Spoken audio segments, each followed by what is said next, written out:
of talking about us going out of the room of gifts, and now we were going into a room that I'm pretty sure was the marriage supper of the Lamb room, because it had a table that was meters and meters and meters and meters long, and it had a really long white tablecloth over it, and there was any type of foods, desserts, Italian, gelato, Asian, Thai, any foods you could think of. And when you ate from the table, the food that you ate, it went back there. What do you mean it went back there? Like the food, it went back to that place. Oh, so there was always an endless supply of food on the table. Yeah, it's like an endless buffet. That's amazing. Yeah. And we went out of that to look at the mansions, and they were like really tall golden mansions, and they had the signs at the front of the names there, and the mansions were really big and spacious. Signs? Yeah, signs with their names on it, and their names were written in like fancy writing. Wow, so everyone who has a mansion, and we've got our names written on the front in fancy writing. Yeah, and the mansions were really tall and gold, and there were even, some of them had pinnacles on the tops. Wow. And when you went in, it was like a really large and spacious room and like house. Oh my goodness. It was like golden walls, golden roofs, and even golden floors. Like, it was like glass gold. Wow. And fit for royalty, hey? And when you went at the back, there was glistening grass, and there was a pretty waterfall.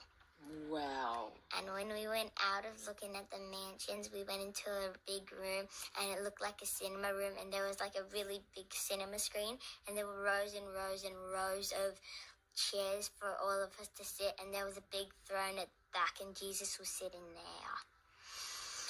And the screen turned on, and we could see everything that was happening on Earth.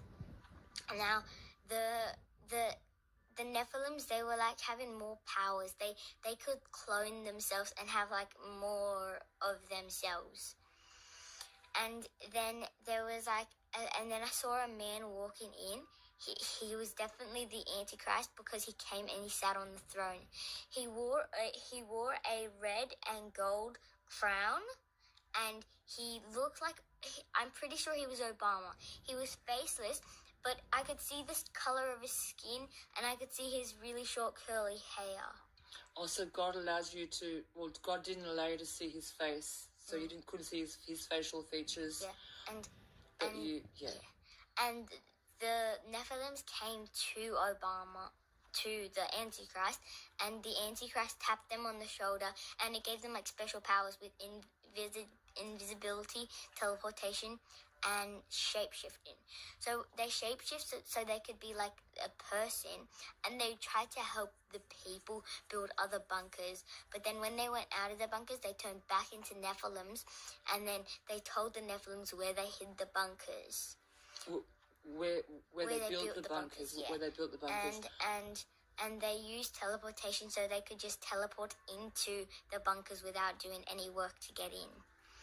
So, wow. So you said like they could shapeshift, and they could actually shapeshift to pretend to be another person and help other people build bunkers, but it was like they were kind of tricking them. Like, yeah.